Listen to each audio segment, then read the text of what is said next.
In the late medieval and early modern periods, Germany was a major center for astronomy. It was the birthplace of numerous astronomers we've explored on this channel, including Peter Apian, Georg Tanstetter, and no less than Johannes Kepler. This flourishing of astronomy is not surprising, given the strong support the Habsburg emperors provided for astronomical research. Here, astronomy was celebrated, leading to a wealth of astronomical learning and instrumentation. Last month, I visited Germany for a conference and set aside some time to explore the country's astronomical legacy. So, come with me as we explore Germany's history of astronomy before the telescope.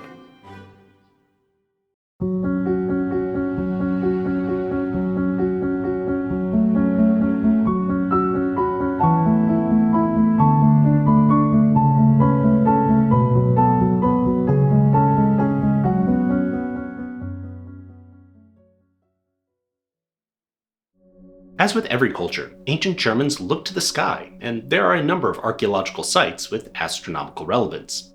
These tend to be a bit of a distance from major cities. As such, I was only able to visit one on my trip. From Frankfurt, I took the S6 train to Bad Vilbel and transferred to the RB34 and rode it to the end of the line in Glauberg. From there, it was a half-hour hike to the Celtic World Archaeological Park. And this was a pretty tough hike. The location is on the side of a large hill, which is probably why the ancient Celts chose this location. Much of the site is a hilltop fort, rising 150 meters above the surrounding terrain. And, as you might expect, being so exposed, it was extremely windy. The site is believed to have first been settled in the Neolithic era and subsequently used by numerous civilizations. But most important was the occupation by the Celts around the 5th century BCE. The site was discovered by an aerial survey in 1988, leading to the discovery of a burial mound. Excavation took place between 1994 and 1997. The mound contained a number of grave goods, including swords, jewelry, and pottery.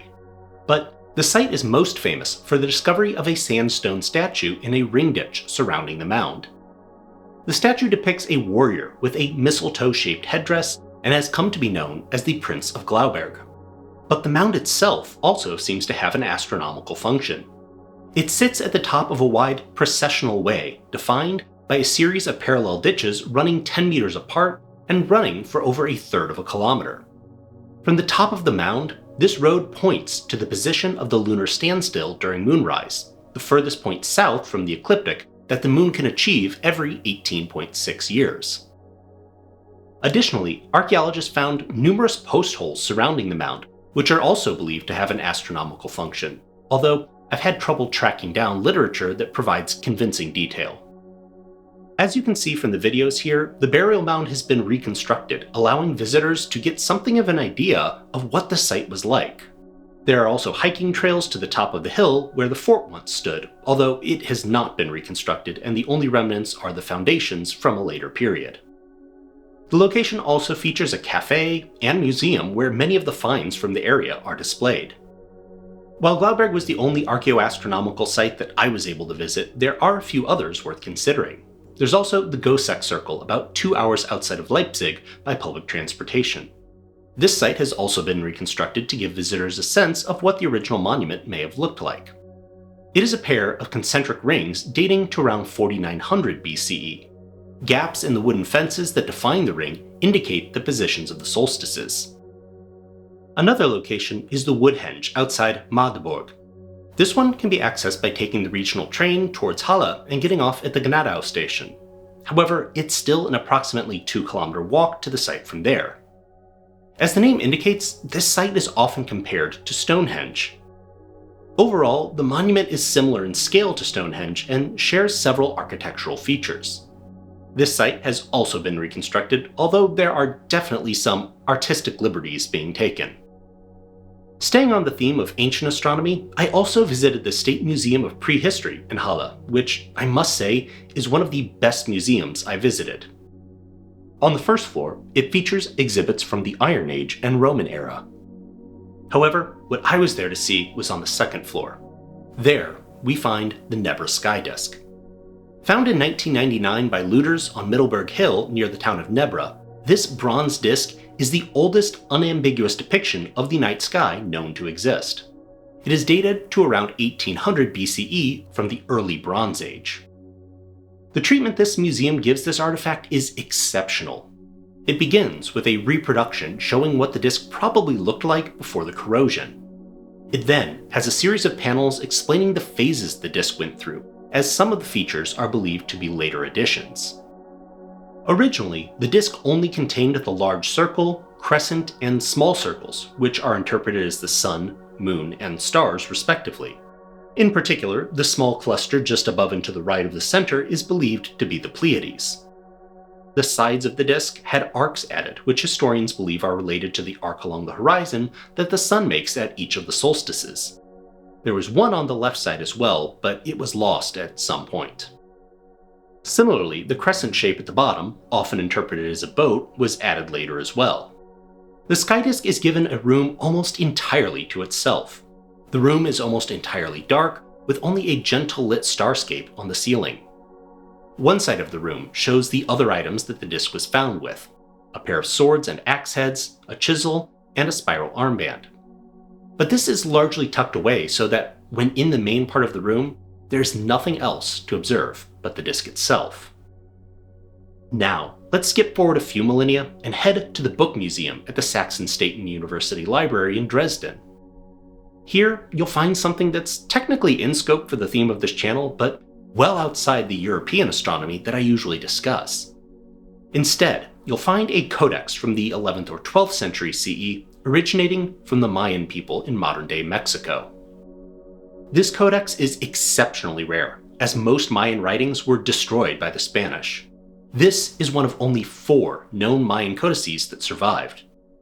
This codex contains astronomical tables for the Moon and Venus.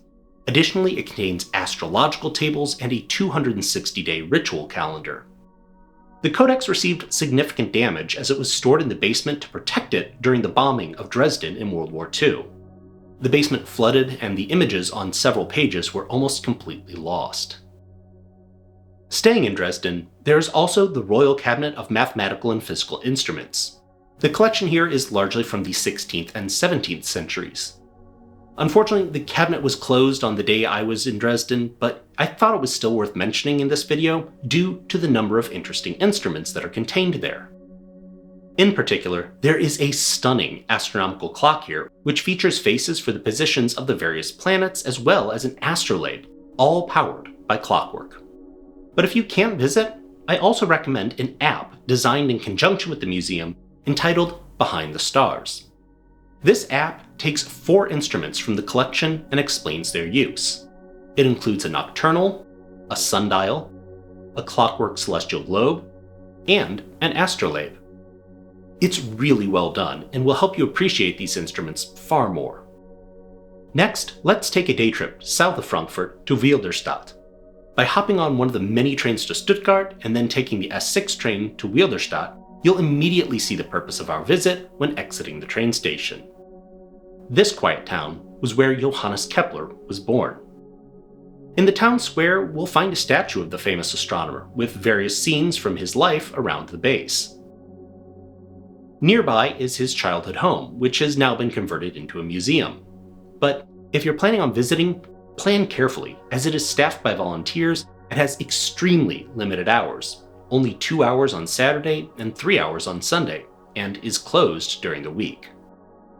A second statue of Kepler can also be found nearby, although it's hidden in a small garden. You can find it by heading to the left of the museum's entrance and heading up a few steps there.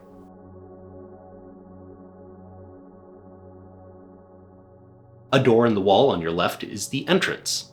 The sign on the door says it's a city administration building for the Office of Youth and Social Services, so I don't think the small garden is off limits by any means. Wilderstadt also has a planet walk you can check out.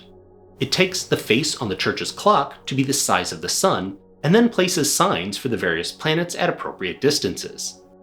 I only had time to find Venus, Earth, and Mars while I was there. While we're on the topic of museums, here's a few others that I wasn't able to visit.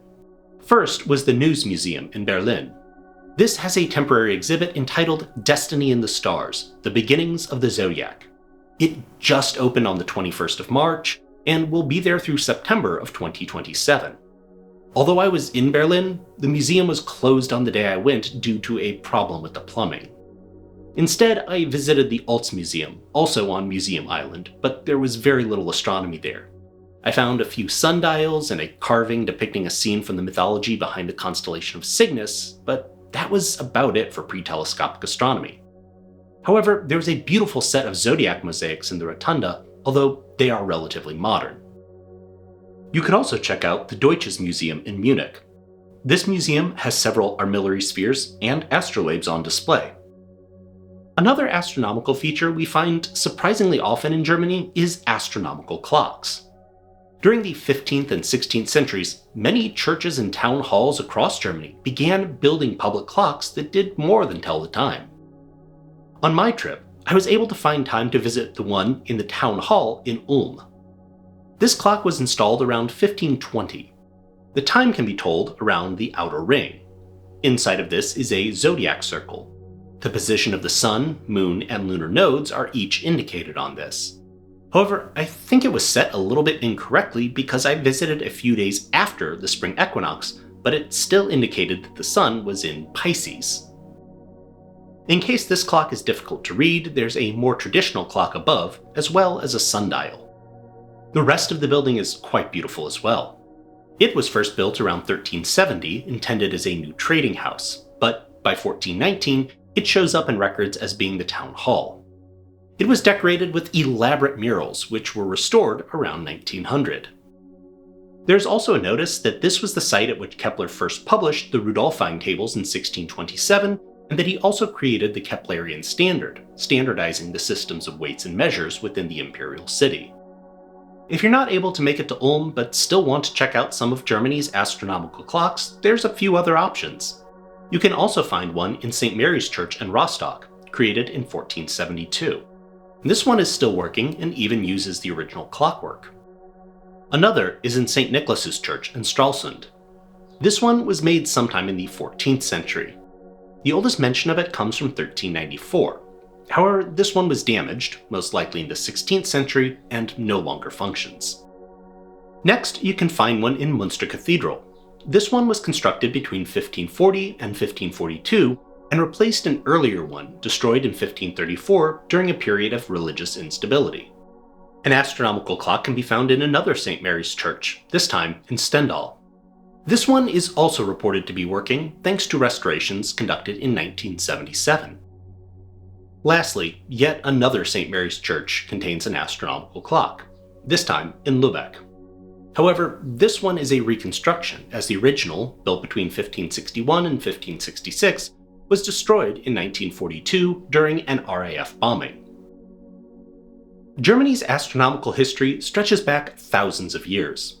From prehistoric times revealed through the Never Sky disk to the remarkable astronomical clocks that still decorate churches and town halls, we can see how deeply the study of the heavens shaped the culture of Central Europe.